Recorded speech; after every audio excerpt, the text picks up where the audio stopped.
அனைத்து நல்லுள்ளங்களுக்கும் வணக்கம். நான் உங்கள் ரவிக்குமார். தொடர்ந்து தமிழக அப்டேட் நம்ம பார்த்துட்டு இருந்தோம். ஸோ சற்று தள்ளி ஒரு 4லேருந்து ஒரு 5 மணிக்கு வெளியிடலாம். இப்போ நம்ம ஈரானுடைய அப்டேட் ஒன்று பார்த்துடலாம். ரொம்ப ஒரு முக்கியமான அப்டேட்டு. ஒருத்தர் வேறு நம்ம வரிக்குதிரை வரிசாமி 24 மணி நேரம் டைம் கொடுத்துருக்காங்க இல்லையா?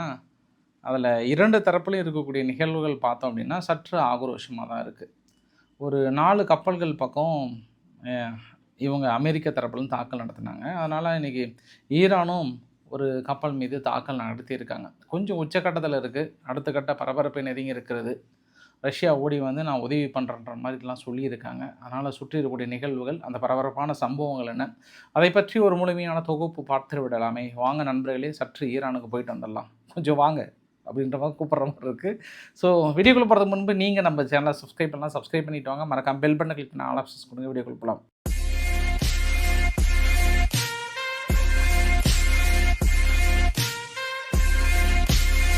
பாஸ் ஒருத்தர் 24 மணி நேரம் ஒரு டைம் கொடுத்தார், கெடு கொடுத்தாரு. சரி, ரொம்ப சீரியஸாக தான் கொடுத்துட்ருக்கிறார் அப்படின்னா, இந்த சின்ன பிள்ளைங்கள்லாம் சின்ன சின்ன லோகோலாம் வெளியிட்டு விளையாடுவாங்கள்ல, அந்த மாதிரி எக்ஸ்ட்ராத்தில் பாருங்கள். நான் எல்லா இதையும் உங்களுக்கு ஒரே ஒன்றா மேட்ச் பண்ணி உங்களுக்கு போட்டிருக்கேன்.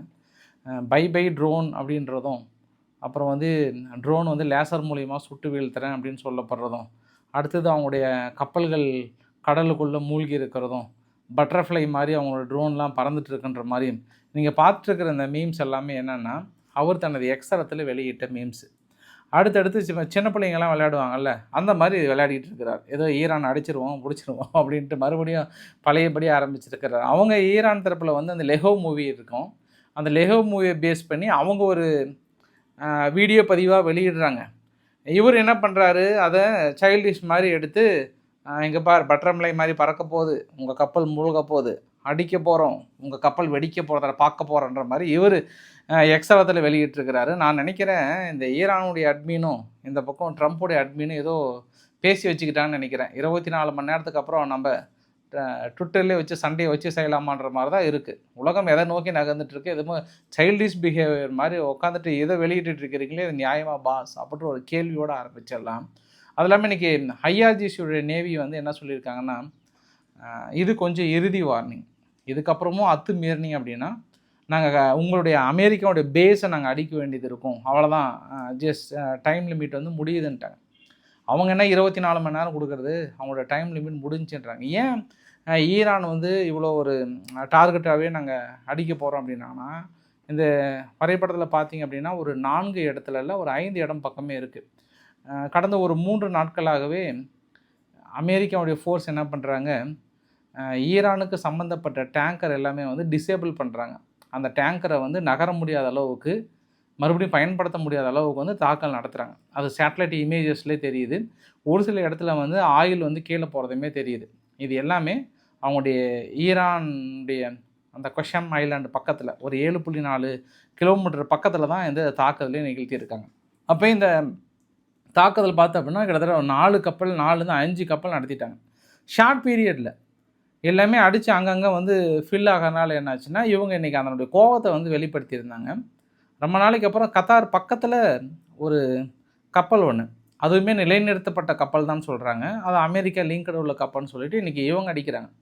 யாரோ ஒரு ட்ரோன் தாக்கல் நடத்துகிறாங்க. பட் ஆனால் அவங்க கிளைம் பண்ணாங்களான்னா ஆனால் ஈரான் தரப்பில் கிளைம் பண்ணல. ஆனால் அது சூழ்நிலை பார்த்தாவே தெரியுது. அப்போ இன்னொரு வார்த்தையும் சொல்கிறாங்க, இனி ஸ்ட்ரைட் ஆஃப் ஹார்முஸை வந்து நாங்கள் எங்கள் கண்ட்ரோலுக்குள்ளே எடுக்கிறோம், அதே மீறி நீங்கள் மறுபடியும் அடிச்சிங்கன்னா உங்களுடைய போர் கப்பல்கள் மீதும் உங்கள் நிலைகள் மீது தாக்கல் நடத்துறது மட்டும் இல்லாமல் எங்களுக்கு கடியில் வந்து ஒரு கேபிள் லைன் போது பாருங்கள். அந்த கேபிள் லைன் வந்து ஃபினான்ஷியல் டிரான்சாக்ஷன் ஆல்மோஸ்ட்டு சாதாரணமாக ஒரு 10 ட்ரில்லியன் அளவுக்கான ஒரு ஃபினான்ஷியல் டிரான்சாக்ஷன் நடக்கக்கூடிய மிகப்பெரிய ஒரு அண்டர் கேபிள் லைன் இருக்குது இல்லையா, அது ஃபுல்லாகவே எங்கள் லைனை கொண்டு வந்துட்டு நீங்கள் அதுக்கும் கொஞ்சம் கப்பங்கட்ட ஸ்டார்ட் பண்ணிவிடுங்கன்ட்டாங்க. இதனால் இந்த அமேசான், மைக்ரோசாஃப்ட், மெட்டா நிறுவனங்கள்லாம் கொஞ்சம் ஷாக் ஆகிருப்பாங்க. ஏன்னா இது வழக்கமாக இப்போ கப்பல் போகிறதுக்கு மட்டும் தான் நீங்கள் டோல் பே பண்ணணும். இதுக்கப்புறம் நீங்கள் தொடர்ந்து அடிச்சிங்க அப்படின்னா அந்த கேபிள் லைன் இருக்குது இல்லையா, அந்த கேபிள் லைனுக்கும் நாங்கள் லைசன்ஸ் ஃபீஸ் வந்து வாங்கலான் இருக்கோம். ஏன் அப்படின்னா, நீங்கள் எங்கள் ஏரியாவை பயன்படுத்துகிறீங்க, எங்களுக்கு அடியில் கேபிள் லைன் பயன்படுத்துகிறீங்க, லைசன்ஸ் ஃபீஸ் கட்டுப்பா, நாளைக்கு எதாவது ஒன்று டேமேஜ் ஆகிடுச்சுன்னா பிரச்சனை வரும்ல, வந்து கட்டிட்டு போகிற வழியை பாருங்க பண்ணிட்டாங்க. அப்போ கோட்டசாமிங்களுக்கு இன்னொரு வழியை ஏற்படுத்தி கொடுத்துட்டாங்களான்ற ஆங்கிளில் பார்க்கலாம். ஒன்று, அந்த ஸ்ட்ரெயிட் ஆஃப் ஹார்முஸில் டோல் போட்டு வசூல் பண்ண வேண்டிய ஒரு நிர்பந்தத்துக்கு உள்ளாக்கிட்டாங்க. ஒன்று, நிர்பந்தம்னு சொல்ல முடியாது, அதை எப்போ உடைக்க போகிறாங்கன்னு தெரியல. இந்த மிரட்டலில் தொடர்ந்துட்டு இருக்கு. ஒரு பக்கம் பேச்சுவார்த்தை இன்னொரு பக்கம் போயிட்டே இருக்குது. இப்போ 2வது கட்டமாக வந்து அந்த கேபிள் லைனையும் வந்து கொண்டு வந்துட்டாங்கன்றதையும் பார்க்க முடிகிறது. அதை தாண்டி 3வது விஷயம் என்ன அப்படின்னா, முதல் முறையாக கத்தார் வந்து இந்த யுத்தம் ஆரம்பித்த காலத்திலிருந்து ஒரு கப்பல் கூட போகவே இல்லை. ரொம்ப மோசமாக பாதிக்கப்பட்டது வந்து கத்தார் தான்.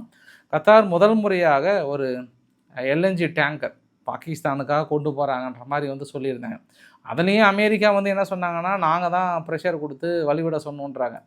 ஏதோ பாகிஸ்தான் பாவம் கெஞ்சி கூத்தாடி ஈரான்கிட்ட, ஈரான் கொஞ்சம் விட்டிங்கன்னா பரவாயில்ல, எங்கள் நாட்டில் பின்னாடி போகிற கேஸை தவிர முன்னாடி வர கேஸ் எதுவுமே இல்லை, அதனால் சமைக்கிறது எதுவும் வழி இல்லைன்னு சொல்லிட்டு கெஞ்சி கூத்தாடி அவங்க கொண்டு வந்துட்டு இருக்காங்க. கிட்டத்தட்ட வந்ததுக்கப்புறம் அமெரிக்கா ஓடி வந்து நாங்கள் கொடுத்த அழுத்தத்தினால தான் வெளியிட ஆரம்பிச்சிட்டாங்க.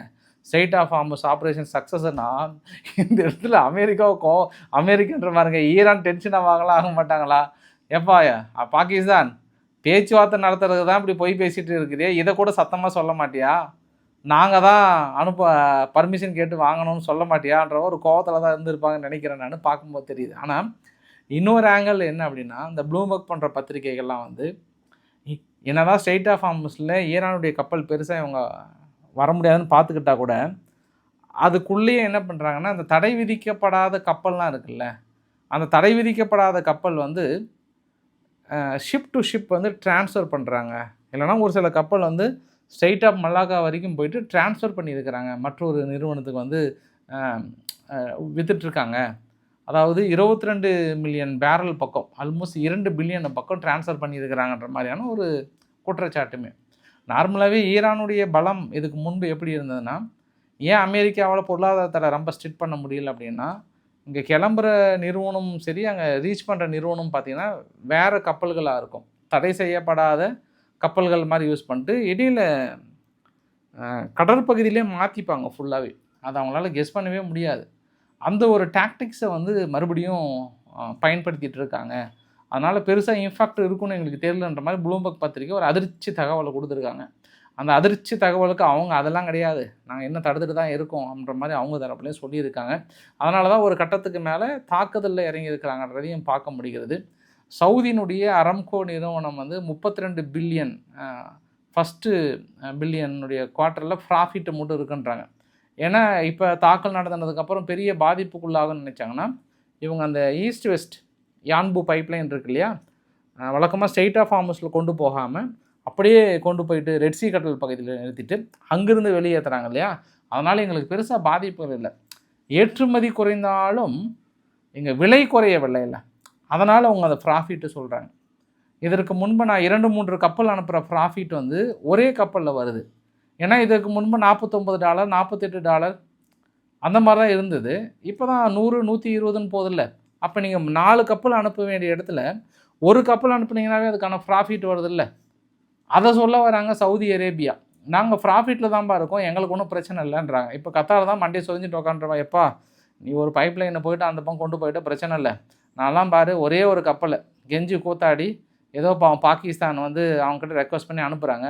அதையும் நம்ம கோட்டசாமி வந்து என்னால் தான் அனுப்பணும்னு அதுக்கு ஒம்பு வைக்கிறாரு, நான்லாம் எங்கே போய் சொல்கிறது அப்படின்னு கத்தார் இந்த இடத்துல மனசுக்குள்ளே நினச்சிருப்பாங்கன்னு நினைக்கிறேன் நான்.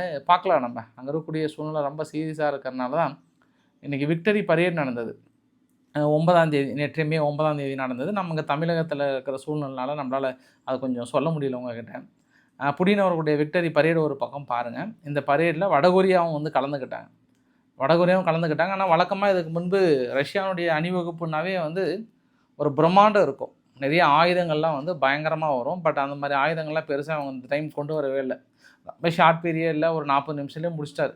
வந்தார், பேசினார், இது மாதிரி எதிரிகள் எங்களை வீழ்த்தணும்னு நினச்சாலும் அது முடியாது, எதிரிகள் வந்து இந்த யுத்தத்தில் பாடம் கற்றுருப்பாங்கன்னு நினைக்கிறேன் நான். இருந்தாலும் இந்த யுத்தம் வந்து முடிவுக்கு வர வேண்டிய தருணத்தில் இருக்கிறதுன்ற ஒரு நல்ல செய்தியுமே வந்து கொடுத்துருக்கிறார்.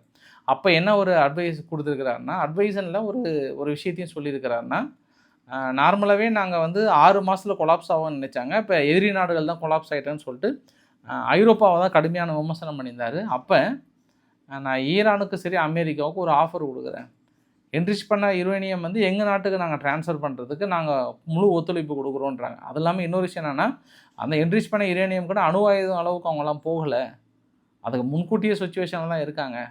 ஆனால் நீங்கள் வந்து அது தவறாக உணர்ந்துருக்கிற பட்சத்தில் நாங்கள் வந்து ட்ரான்ஸ்ஃபர் பண்ணி எடுத்துக்கிறோம் அப்படின்றாங்க. பட் இருந்தாலும் அது எப்படி அமெரிக்கா ஏற்றுப்பாங்கன்னா, ஏற்கனவே அமெரிக்கா சொன்னாங்க, முதல்ல உங்கள் நாட்டு பிரச்சனையை தீங்கப்பா, அதுக்கப்புறம் நீங்கள் வந்து எங்கே நுழையிறது இருக்கட்டும்ன்றமா நோஸ் கட் வந்து கொடுத்துருந்தாங்க.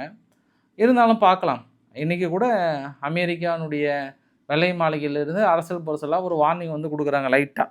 அந்த காஸ்பியன் சி கடல் பகுதியில் நேற்று வந்து ஒரு 2 ஷிப் வந்திருக்கு ஈரான்லேருந்து, ரஷ்யாவிலேருந்து. அந்த 2 ஷிப்புமே என்னென்னா ட்ரோன் வந்து ஷிப் பண்ணியிருக்காங்க அப்படின்ற ஆங்கிளில் சொல்கிறாங்க. எத்தனை நாள் ஈரான் தான் ரஷ்யாவுக்கு ட்ரோன் கொடுத்ததா சொல்கிறாங்க. இனி வந்து ஒரு பேக்கப் ரெடி பண்ணுறாங்க. காஸ்பியன் சி கடல் பகுதியிலிருந்து இந்த பேந்தர் அன்சலி அப்படின்னு சொல்லுவாங்க. பேந்தர் அன்சலினுடைய துறைமுகத்தில் ஒரு 3 கப்பல் வந்திருக்குன்னா கொஞ்சம் சஸ்பெக்டை வந்து அதிகமாக தான் இருக்குன்ற மாதிரி வந்து சொல்லியிருக்காங்க. இன்றைக்கி அமெரிக்காவுடைய ஊடகங்கள் என்ன சொன்னாங்கன்னா, ஈராக்கில் ஒரு பர்டிகுலர் பகுதியில் அவங்க இஸ்ரேலுக்குன்னு ஒரு சீக்ரெட் பேஸை வந்து உருவாக்கியிருக்காங்களாம். இந்த இஸ்ரேலுடைய சீக்ரெட் பேஸ் எதுக்காகனா அங்கே ஈரானுடைய யுத்தத்துக்கு வந்து யூஸ் ஆகுன்ற மாதிரி. அதில் ஒரு சிலர் வந்து ஊண்டடாக இருக்காங்க, இருந்தாலும் அதை ரொம்ப ஸ்ட்ராங் பண்ண போகிறாங்கன்ற ஒரு அதிர்ச்சி தகவல். அதாவது ஈராக்குள்ளாரே ஒரு சீக்ரெட் பேஸை உருவாக்கி இருக்கிறாங்கன்றது பெரிய ஒரு ஷாக்கிங் தகவலாக பார்க்குறாங்க. நம்ம அடுத்து லெபனானுக்குள்ளே போனோம் அப்படின்னா கிட்டத்தட்ட 40 ஹெஸ்புல்லா டார்கெட்டை நடத்தணும்னு இவங்க சொல்கிறாங்க. அவங்க 8 இஸ்ரேலுடைய சோல்ஜர்ஸ் பாதிக்கப்பட்டிருக்கிறாங்க, முன்னேறி வரும்போது நாங்கள் தாக்கல் நடத்தியிருக்கிறோன்றாங்க. ஆனால் நாளுக்கு நாள் தாக்குதல் என்பது நான் இன்னொரு காசாவாக பார்க்குறேன். அதாவது சதர்ன் லெபனான் பகுதியை வந்து நான் இன்னொரு காசாவாக பார்க்குறேன். அப்பாஸ் நீங்களே பாருங்களேன், இந்த வரைபடத்தில் பார்க்கும்போதே அந்த தாக்குதலுக்கான அம்சங்கள் தெரிகிறதா? அந்த பச்சை கலர்லாம் தெரியுதா? டெய்லியும் இதே அளவு பார்த்தா அந்த பூமி தாங்குமா? அந்த இடத்துல கூட வீடுகள் தாங்குமா? நீங்கள் நினச்சி பாருங்கள். இன்னொரு காசாவை உருவாக்கிட்டு இருக்காங்க. இப்போ படைகள் வந்து கொஞ்சம் முன்பு இருந்ததை விட கொஞ்சம் ஸ்பீடப் பண்ணுறாங்க. தாக்கல் நடத்துனதுக்கப்புறம் அவங்களும் உள்ளே வர முடியாத அளவுக்கு அந்த எல்லோ கலர்லாம் இருக்குது பாருங்கள். அதெல்லாம் தாக்குதல். பக்கத்தில் பார்த்தீங்கன்னா அந்த தாக்கல் நடத்துனதுக்கான ஆதாரங்கள். ட்ரோன் தாக்கல் நடத்துகிறாங்க, தொடர்ந்து ஹெஸ்புல்லா நிலைகளை குறி வைக்கிறாங்க, ஹெஸ்புல்லாக்களும் இவங்களை குறி வைக்கிறாங்க. இந்த மாதிரியான தாக்குதல் சதர்ன் லெபனானை ஓயவே இல்லை. அங்கே பேச்சுவார்த்தை முடிகிறதுக்குள்ளார அங்கே சதர்ன் லெபனானை வந்து மற்றொரு காசாவாக கிட்டத்தட்ட முடிவு பண்ணிட்டாங்க இஸ்ரேல்.